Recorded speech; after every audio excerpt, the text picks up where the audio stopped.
नहमदुहु व नुसल्ली अला रसूलिहिल करीम अम्मा बाद फ़ाऊज़ु बिल्लाहि मिनश शैतानिर रजीम बिस्मिल्लाहिर रहमानिर रहीम रब्बि इश्रह ली सदरी व यस्सिर ली अमरी वहलुल उक़दतम मिन लिसानी यफ़क़हू क़ौली व क़ुल रब्बि ज़िदनी इल्मन अल्लाहुम्मा सल्लि अला सय्यिदिना मुहम्मद व अला आलिहि व अस्हाबिहि व बारिक व सल्लम अल्हम्दुलिल्लाहि रब्बिल आलमीन अर्रहमानिर रहीम मालिकी यौमिद्दीन इय्याका नअबुदु व इय्याका नस्तईन इहदिनस सिरातल मुस्तकीम सिरातल लज़ीना अनअमता अलैहिम गैरिल मग़दूबि अलैहिम वलद्दालिन आमीन। बिस्मिल्लाहिर रहमानिर रहीम वल असर इन्नल इंसाना लफ़ी खुसर इल्लल लज़ीना आमनु व अमिलुस सालिहात व तवासौ बिल हक़ व तवासौ बिस सब्र। We are doing Muhammad Mustafa sallallahu alaihi wasallam, the world changer, written by Muhammad Jibara. This is page number 151, and we are going to start with the boycott, transforming oppression into an opportunity. So, Red Sea coast outside Jeddah, Thursday afternoon, January 6, 617 CE. Baraka stood on a ridge overlooking the sea and faced a stark reality. Muhammad had remained behind in Makkah to confront his fate, entrusting her to guide his followers to safety across the water. The west wind lifted humid, salty air off the sea, while the east wind carried dry heat from the desert sands. The combined breeze whirled her veil and garments. To the southwest, across the waves, lay the land of her birth. During the emergency meeting 2 nights earlier, Baraka had proposed her native Abyssinia as the best hope for refuge. The king was an Abrahamic monotheist with a reputation for being just. He would be more likely to give a sympathetic ear to Muhammad followers than Assassinians, currently encircling Arabia with a rapid series of conquests. And while she had been abducted from her homeland at age 8, Baraka remained fluent in Ethiopic and could serve as interpreter emissary. Muhammad had agreed to the plan. As she contemplated returning to her native land for the first time in over 50 years, Baraka glanced nervously back towards the east. The Meccans would surely be sending an armed party to look for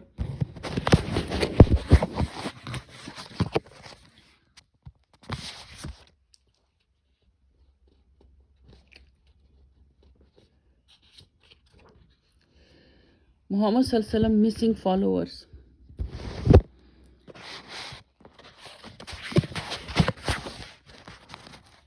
The previous evening, over 100 of them had slipped out at midnight, trekking through the desert towards the Red Sea port of Jeddah.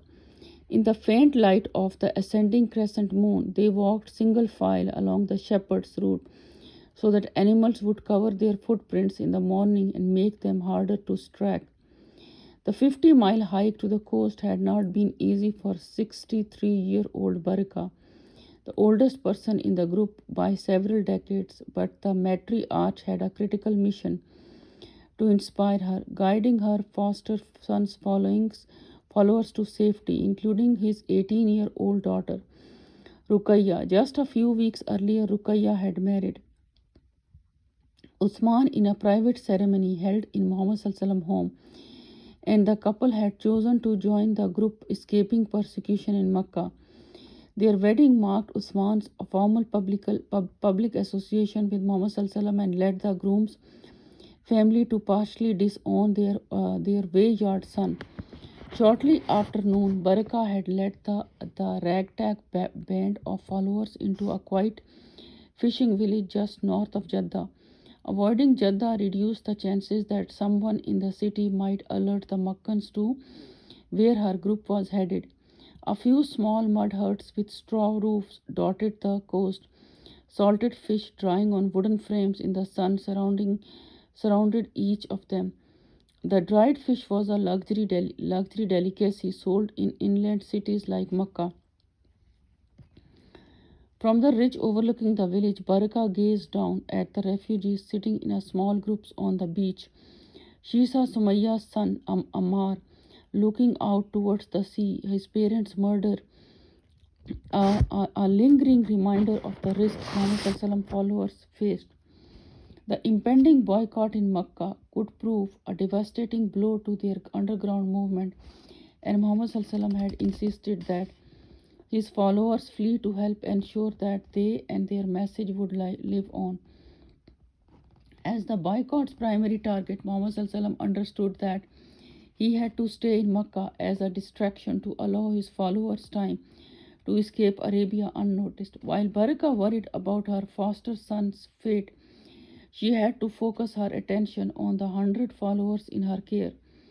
They included people newly liberated from enslavement like Lubaina, whom Amr ibn Hisham had brutally tortured after learning she was the mole who had leaked the elders' boycott to Muhammad ﷺ through Bilal. Abu Bakr had rushed to purchase her freedom, paying 5 times her market value. A few days later, Lubaina, who was Abyssinian like Baraka, joined Baraka's group of refugees. Sitting on the Red Sea beach alongside the formerly enslaved were sons of Makkah's wealthy elite, including Abu Huzaifa, whose father was Makkah's leading elder. Though disowned by their families, these young men remained resolute. Forced to cast off fine robes for simple linen, they appeared indistinguishable from their less fortunate compatriots. To shepherd her unusual group, Baraka had assistance from Muhammad ﷺ's cousin Jafar. The 27-year-old son of Abu Talib had been raised in the home of his uncle Al-Abbas, one of Makkah's main moneylenders. Jafar was literate, knew how to manage financial accounts, and was a skilled negotiator, all qualities vital to helping the refugees in their new home. He had already put his talents to use by negotiating with the captain in the fishing village to transport the group on his large whaling vessel to the African port of Adulis. Jafar paid the captain handsomely with gold coins from a purse given to him by Muhammad ﷺ. As the sun descended towards the sea, the group boarded the large ship. The night stars would help the captain navigate, while the crescent moon's limited light helped the boat avoid detection by Byzantine and Sasanian navies. The lack of full moon also meant the seas would be gentler, increasing the group's chances of surviving the long voyage. After making sure everyone had safely boarded, Baraka walked across the plank and Jafar followed. Crew members hoisted the main sail to catch the east wind, as others applied the oars to guide the ship southward. The vessel pushed back from the Arabian coast and headed towards Africa.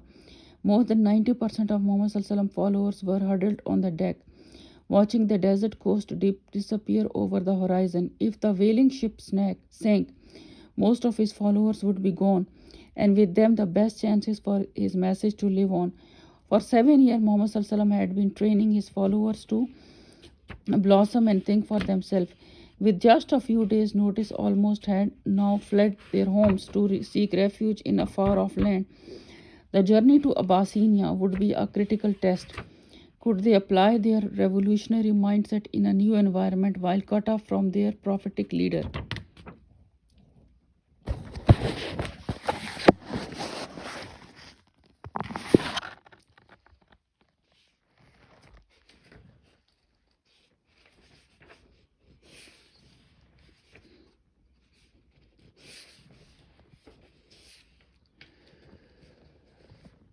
The next morning, oblivious to the nocturnal escape of Muhammad ﷺ followers, Amr bin Hisham strode confidently towards the Kaaba in full regalia, his fine silk robe dragging behind him over the hot sands. The top of his long red turban was bejeweled with a silver amulet that glittered in the morning light and ostentatiously proclaimed his piety to ancestral deities.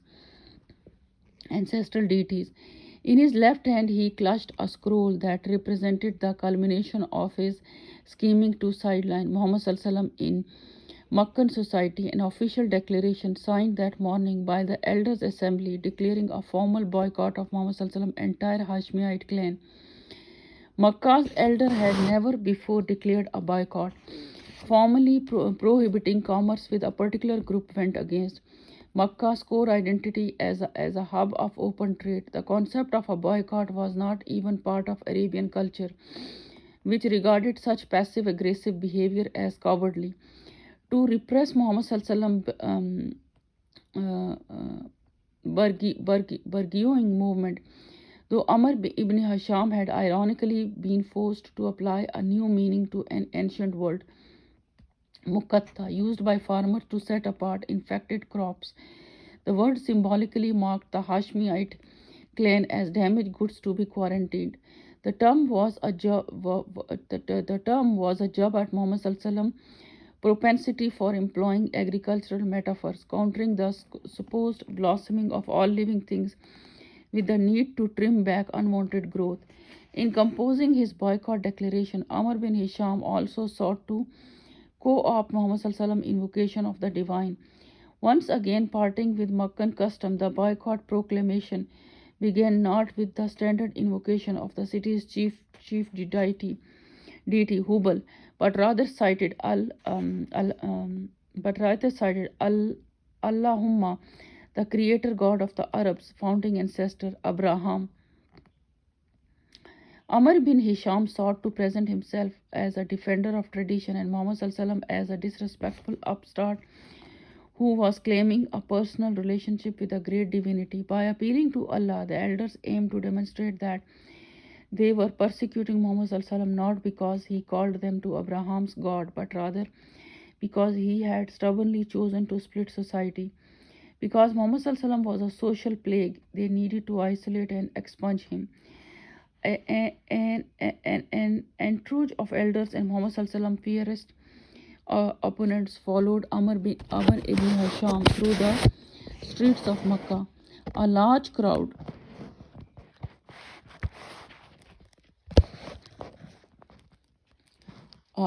crowd gathered as he ascended to the top step of the Kaaba.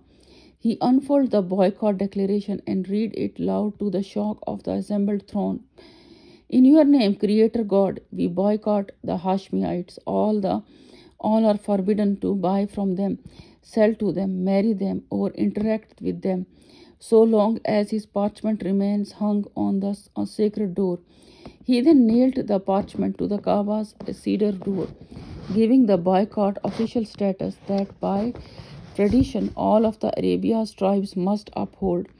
The Hashemites, who had learned through Lubena that the elders' boycott would entail the clan's expulsion from Makkah's city limits, had already packed their most essential belongings that morning. Armed warriors from the city's other clans soon descended on each Hashemite home, systematically rounding up families for deportation. The warriors placed a yellow bracelet around the right wrist of each Hashemite. Farmers and shepherds traditionally used each such turmeric dyed bands to mark plants and animals as diseased or contagious. For the first time, the elders were applying mukatta to human beings. Muhammad Khadija anhu and their household were not exempt. The warriors tied yellow bands around their wrist and defaced the door to their home with a blood-red X. Neighbors observed this humiliation from the roofs of their homes. Many were disturbed by the unprecedented boycott, yet cowed into silence lest they become outcasts themselves. Even as Muhammad's family was driven from their home, the vault inside remained. Officials brandishing swords forced the entire Hashemite clan outside Makkah and into the barren valley of Shaib Abi Talib. Once a pasture, the land had mostly dried up and was dotted by thorn bushes and wild banana trees. The warriors herded the Hashemites inside a barricade made of acacia thorns, tied together with palm fiber ropes. Armed sentries prevented anyone from leaving or receiving unauthorized visitors. It was, in effect, Arabia's first ever concentration camp. Wealthier members of the clan set up large tents traditionally used for shelter during caravan trips. Poorer families created makeshift tents. The Hashemites had to survive on whatever major goods they had brought with them, while Muhammad silently accepted his fate along with the rest of his clan. One prominent Hashemite remained free inside Mecca. His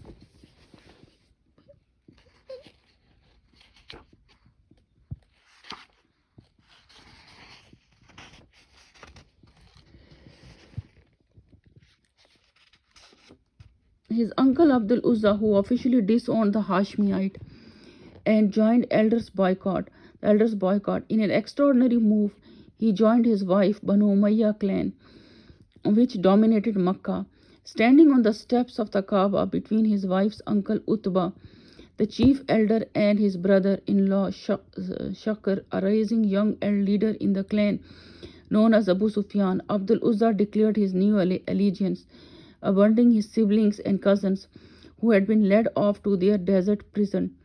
The defection of Abdul Uzza offered Makkah's elders a symbolic victory in their public relations battle with Muhammad. They understood the need to burnish their image and simultaneously degrade Muhammad. They hoped for another victory when Khadija's nephew Hakim ibn Hizam went to the camp to appeal to his aunt. A rising member of Darun Nadwa assembly and close friend of Amr bin Hisham, Hakim arrived at the enclosure dressed in splendid attire with a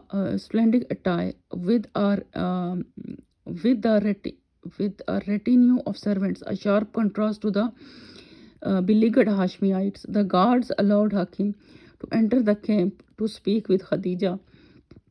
He urged her to save herself by divorcing Muhammad and marrying Amr. Khadija Radhiyallahu immediately turned her back and declared firmly, "So long as a breath passes through my lips, I will stand with Muhammad." Hakim responded, "Then I am powerless to assist you." He left the camp and would never see his aunt alive again. Khadija's unwavering loyalty belied her struggle to adjust to the concentration camp's primitive conditions. She had lived her entire life in comfort and luxury. Now she was being held in the unfamiliar desert and had to sleep in a makeshift tent. She was worse off than desert nomads. Yet Khadija sacrificed her own comfort without complying to help others. The Empress of Makkah became a servant of the poor, sharing whatever food she had with impoverished families and assisting as a midwife. Watching his wife transform herself, Muhammad observed to Ali, Amirul Qawmi Khadimoham, true royalty and those who actively serve others. Khadija Radhiyallahu anha and Muhammad spent many hours strolling hand in hand about the camp. Though the situation was dire, Ali Radhiyallahu anhu was also saw them smile as they looked into each other's eye. In a way, the boycott enabled Muhammad to refocus on his immediate family, no longer surrounded by dozens of followers. Muhammad could devote attention to his youngest daughter, 12-year-old Fatima. Father and daughter took many walks together inside the camp, and she soon became his protege. Without followers, however, Muhammad's revelations quickly dried up. During the entire period of the boycott, he experienced only one revelation of significance, a reminder to be patient. La tuharrik bihi lisanaka litajala bihi. Don't hasten revelation by movements of your tongue, hoping it will transpire. Inna alayna jam'ahu wa Qurana. We will reveal it when the time is ripe for wisdom to gather and blossom forth. If Muhammad desperately sought new revelations to help clarify the path forward, the passage reminded him the revelation cannot be forced. As the primary purpose of Muhammad's revelation was to help inspire others, being kept in confinement cut off the flow. Muhammad would to wait have to wait years of revelation to return. Of course, no one expected the boycott to last long. The elders had anticipated the Hashmites would either abandon Muhammad ﷺ or force him to recant within a week or two. The Hashmites, after all, were still pagans, including Muhammad ﷺ's own uncle Abu Talib, the clan elder. Yet Abu Talib never forgot the oath he had sworn to his father as the old man lay dying. Unwilling to renounce that sacred pledge, Abu Talib protected his nephew, even as conditions in the camp grew worse with each passing week. Muhammad ﷺ enjoyed additional support from the few followers from other clans who remained in Makkah, primarily Abu Bakr, Shuaib, Umar, and Al-Arqam. Though helpless to assist Muhammad ﷺ publicly and aware that the elders had them under surveillance, the four men managed to meet in secret and devised a plan to smuggle food and water into the camp. Abu Bakr's cousin served as a guard outside the camp, and he agreed to be clandestine conduit. The smuggling network also proved useful when a freshman from Jeddah arrived in Makkah with a letter from Jafar. Abu Bakr ensured the epistle secretly made its way into the camp, where Ali read it loud to Muhammad ﷺ. Jafar reported that Muhammad ﷺ followers had arrived safely in the Abyssinian capital Aksum. The letter relieved Muhammad ﷺ fears that his followers might have drowned or been captured. A smile returned to his face. His movement had made it to Africa and could live on even if he died in captivity. The Makkans, meanwhile, had begun to notice the absence of Muhammad ﷺ followers, especially those from elite families. Fishermen from the coast selling salted fish in Makkah's market recounted stories of large group of Makkans who had chartered a fishing vessel to Africa. The Makkan elders quickly dispatched horsemen to Jeddah to interrogate the fishermen who had transported the group. The investigation revealed that the attempt to quarantine Muhammad ﷺ's message had failed. His followers might have fled Arabia, but they had received shelter among the Abyssinians, the only empire ever to besiege Makkah. If the Abyssinian king fell sway to their message, he might be tempted to return. The public relations battle had taken an unexpected turn, and the Makkans resolved to eliminate the threat at once. The elders urgently dispatched Makkah's most eloquent emissary, a dapper young man named Amr ibn al-Hasham, to the Abyssinian capital of Aksum. His retinue was laden with precious gifts, all designed to ease his mission. He was to bribe the Abyssinian ruling class to hand over Muhammad ﷺ followers to be returned as captives to Makkah, where they would join their leader in their internment camp.